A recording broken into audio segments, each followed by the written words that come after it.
Olá, pessoal. Vamos à nossa aula de contabilidade pública. Hoje nós vamos falar das normas aplicáveis, tá? São as legislações, a regulamentação, né? É rápida essa aula, é rápida. A origem, né, da contabilidade pública na forma como utilizamos atualmente vem da Lei 4.320, de 17 de março de 1964. É antiga, né? E é exatamente quando foi instituída a ditadura militar, nessa data. Então, houve uma espécie de reforma na parte de administração pública e instituiu-se esta Lei 4.320, né? Então, essa lei estatui normas gerais do direito financeiro para elaboração e controle dos orçamentos e balanços da União, dos estados, dos municípios e do Distrito Federal. Tá? Então, é uma lei que fala de toda a parte do direito financeiro, né? Dessas entidades públicas. A Lei 4.320, ela foi criada tratando basicamente do orçamento público, tá? Então, o que ela trata é mais daquele grupo orçamentário e não tanto em relação à parte contábil como a gente conhece, né? Propriamente dita, que é a parte que controla o patrimônio da entidade, tá?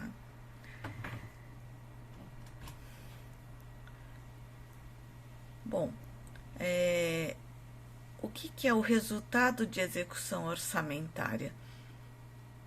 Nós vimos nos vídeos anteriores, né, que o orçamento ele vai ser executado quando a receita é arrecadada, né? Lembram-se que existe um orçamento das receitas.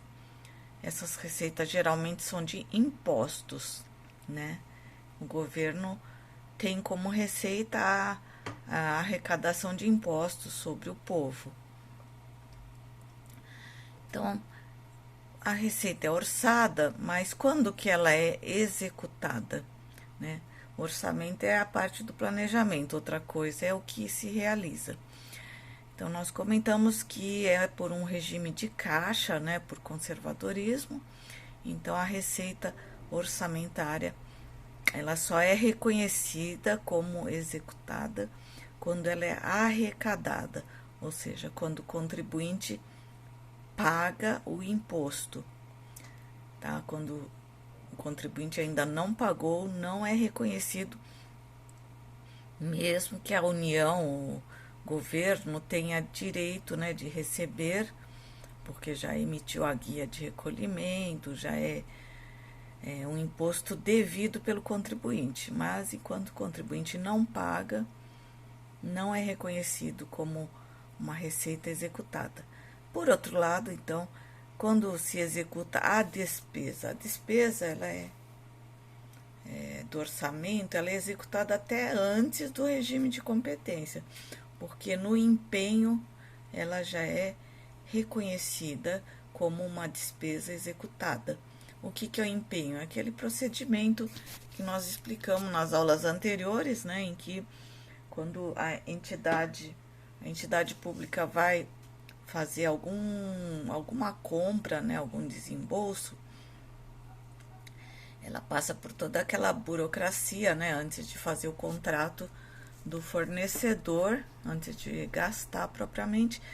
E o primeiro passo é empenhar, é fazer o empenho da despesa, onde ela já reserva uma parte da verba orçada através de um formulário chamado empenho, e aí ela reserva esse dinheiro para poder fazer a compra que ele deseja, né? E aí só depois de empenhar é que ele vai contratar com o fornecedor, e o fornecedor aí vai fazer a venda, vai emitir nota fiscal. Então, contabilmente, eu só vou reconhecer a despesa quando ocorrer a compra, né? E quando eu receber uma nota fiscal correspondente a essa compra. Já no orçamento, né, que nós estamos tratando aqui de execução orçamentária, no orçamento a gente vai executar é fazer o real, né? Uma coisa é orçado, outra é o real. Execução é o real. No real, eu faço a execução quando? Quando a receita é arrecadada, regime caixa, e quando a despesa é empenhada, tá? Então, é um regime de competência, entre aspas. A despesa empenhada, ela é um regime que é mais rigoroso ainda que o regime de competência. Então, isso consta na Lei 4.320, que nós mencionamos, tá? Que criou, né, a contabilidade pública na forma como nós conhecemos atualmente.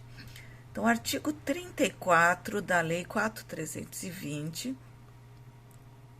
ela fala que o exercício financeiro coincidirá com o ano civil, tá?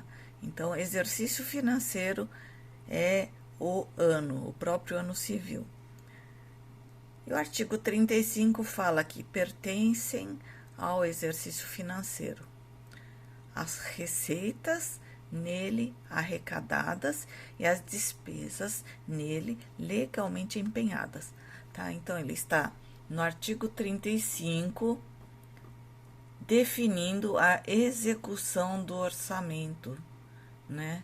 Aqui no artigo 35, o que ele está falando é, em resumo, isso aqui, que a execução orçamentária, ele vai apresentar o resultado como a expressão receita arrecadada menos as despesas empenhadas no exercício financeiro, ok? Bom, em termos contábeis, né, as entidades do setor público, elas vão seguir também as normas de contabilidade. Então, eu falei que aquela lei, a 4.320, ela trata de orçamento, né? Ela vai tratar de orçamento público. Mas em relação à parte de contabilidade patrimonial, as entidades públicas, elas vão seguir as normas brasileiras de contabilidade, tá? Aquelas que são emitidas de acordo com o Comitê de Procedimentos Contábeis e que são emitidas através de resoluções do Conselho Federal de Contabilidade.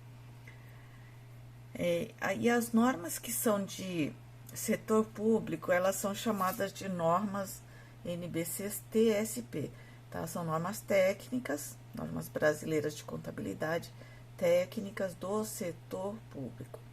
E são numeradas de 16.1 a 16.11, tá? 16.1, 16.2.3, etc., até chegar ao 16.11.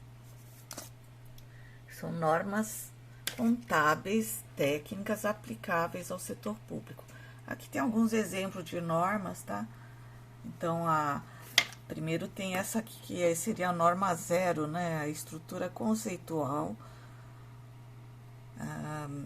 do setor público, contabilmente falando. A NBC-TSP 01 é receita de transação sem contraprestação. A NBC 02, receita de transação com contraprestação. A 03, provisões passivos contingentes e ativos contingentes. A 04 trata de estoque e assim por diante, tá? Tem mais, né? Vai até a 11, tá, gente? Tem várias normas, imobilizado, intangível. Todas elas tratam da parte contábil e adota os princípios contábeis, tá? Os mesmos de contabilidade geral de empresas com fins lucrativos, tá? São os mesmos princípios. Só algumas coisas que se tornam específicas, né, do setor público, porque os usuários são diferentes da empresa com fins lucrativos. Bom, então, em resumo, né, de tudo que nós já vimos até agora,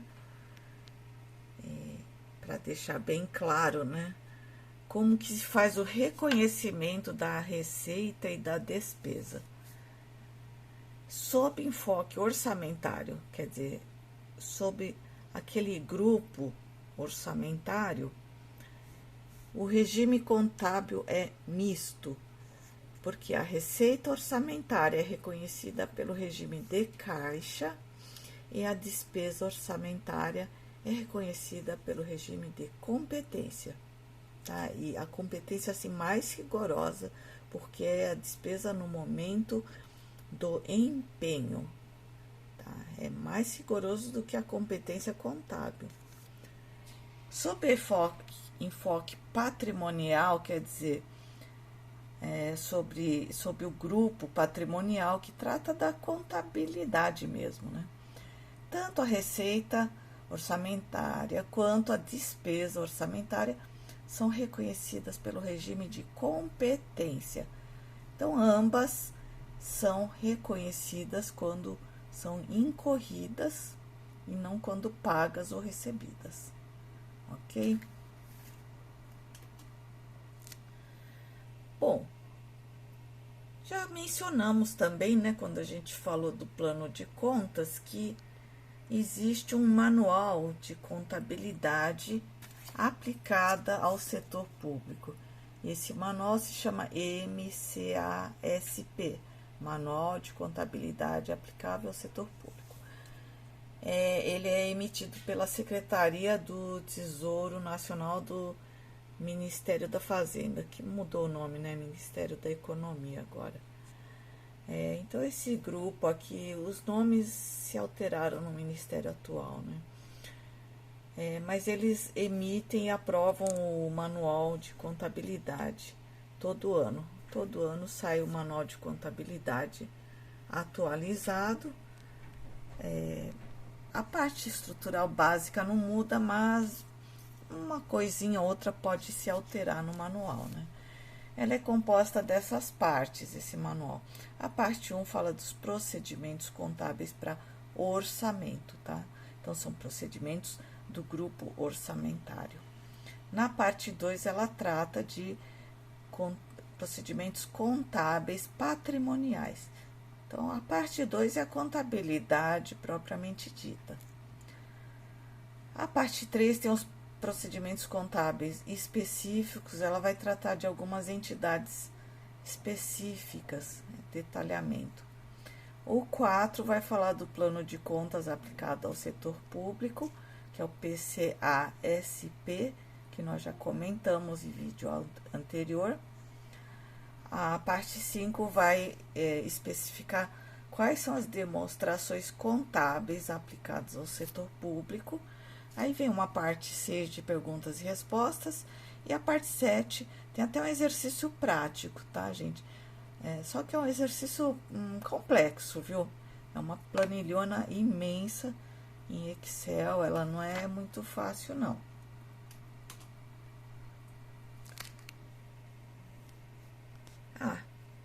E a outra coisa que envolve, né, de legislação na parte de contabilidade pública é a Lei Complementar 101, que também nós já mencionamos, a famosa Lei de Responsabilidade Fiscal, LRF. Então, essa Lei Complementar 101 foi emitida no ano 2000, né, porque teve diversos problemas de desvios no orçamento, né, e na época foi conhecido como escândalo dos anões do orçamento, então, sempre teve, né, alguns escândalos governamentais. Então, no ano 2000, para disciplinar a questão do orçamento, emitiram essa Lei Complementar 101. Com quais objetivos? O objetivo era estabelecer normas de finanças públicas, consolidar as regras já existentes, consagrar os princípios constitucionais. Ele introduz conceitos novos como da transparência e responsabilidade no uso dos recursos públicos. Tá? Esses conceitos são muito importantes porque havia uma carência dessa transparência e da responsabilidade no uso dos recursos públicos até então. Até hoje sim, né? Mas existe agora essa lei para ser observada, né? Então, gerar informações e orientação para a limitação de gastos públicos, tá? Tem algumas regras para a limitação dos gastos públicos. Estabelecer forma de punição pela utilização incorreta de recursos públicos. Então, aqui na Lei 101, Lei Complementar 101, a previsão de penalização, de punição por utilizar incorretamente os recursos públicos. Qual é a abrangência da Lei de Responsabilidade Fiscal? Ela abrange os órgãos da administração pública direta. Tá? Direta é o executivo, o legislativo, o judiciário. Tá? Então, é a presidência, né, se for pensar em termos do governo federal, o executivo, que é a presidência da República, o legislativo, onde tem a Câmara dos Deputados e o Senado, né, ambos compondo o Congresso Nacional, e o Judiciário, né, que é o Supremo Tribunal Federal e outros órgãos do Judiciário. E inclui também os Tribunais de Contas, TCU, Tribunal de Contas da União, Tribunal de Contas do Estado, Tribunal de Contas do município e também os Ministérios Públicos. Todos eles estão abrangidos pela Lei de Responsabilidade Federal. Também vai ter que obedecer à Lei de Responsabilidade Federal às autarquias, inclusive as em regime especial. Tá? São agência executiva e reguladoras, né? As agências reguladoras também. E temos também as fundações públicas, que são fundações do governo, né? De qualquer nível. E as empresas estatais dependentes. As empresas estatais dependentes são aquelas que são empresas, tá? Elas têm alguma atividade que poderia ter um paralelo na iniciativa privada e funcionam como empresas, mas elas dependem do governo para pagar as suas despesas, tá? Então, essas empresas estatais não englobam, por exemplo, a Petrobras, né? Porque a Petrobras é uma empresa estatal, mas a Petrobras é independente. A Petrobras não precisa que o governo pague nada de suas despesas. Da mesma forma, o Banco do Brasil não se enquadra nessa condição, porque o Banco do Brasil gera seu próprio lucro, tem sua própria receita e consegue pagar suas próprias despesas, tá? Então, as empresas estatais dependentes são aquelas que não conseguem pagar as próprias despesas, então elas entram no regime previsto na Lei de Responsabilidade Fiscal. O que mais? Os princípios da Lei de Responsabilidade Fiscal, né? O equilíbrio entre receitas e despesas. durante a execução. Então, enquanto está correndo o ano, as receitas e despesas não podem ficar desequilibradas, né? Você já vai vendo se não vai gastar mais do que recebe no decorrer do ano mesmo. A responsabilidade fiscal, ela tem esse princípio de que se trata de uso responsáveis dos recursos públicos pelos gestores.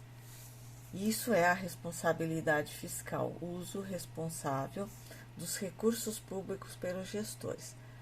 Os gestores, no caso, pode ser o presidente da República ou um ministro, né? Depende do órgão a que se está tratando.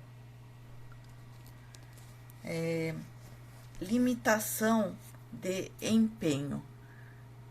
O empenho é aquela reserva que se faz de dinheiro para gastar, né?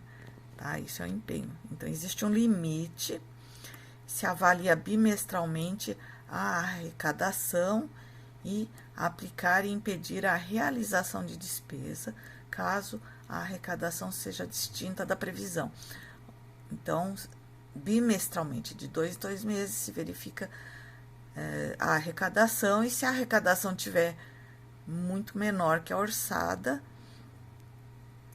a despesa vai ser impedida, não vai dar para empenhar, tá? A despesa, mesmo que esteja lá no orçamento, porque não há dinheiro no real. Antecipalidade ou prevenção é fazer as coisas antecipadamente, né? Determinar a possibilidade de surgimento de despesas durante a execução. Então, durante o decorrer do ano já vai se prevendo se vai ter mais despesas, né? Transparência permite o acesso da sociedade à lei de orçamento anual, ao LOA, e os resultados, tá? Então, o povo pode, qualquer um, teoricamente, pode acessar o orçamento anual e os resultados. A exatidão, utilizar metodologia científica para cálculo da previsão de receitas, fazendo com que esteja próxima da arrecadação. Então, mais exatidão no sentido de procurar técnicas melhores possíveis, né, para fazer o orçamento. Proibições da Lei de Responsabilidade Fiscal. Crédito com finalidade imprecisa ou com dotação ilimitada é proibido, né? Pegar um dinheiro emprestado sem uma finalidade objetiva,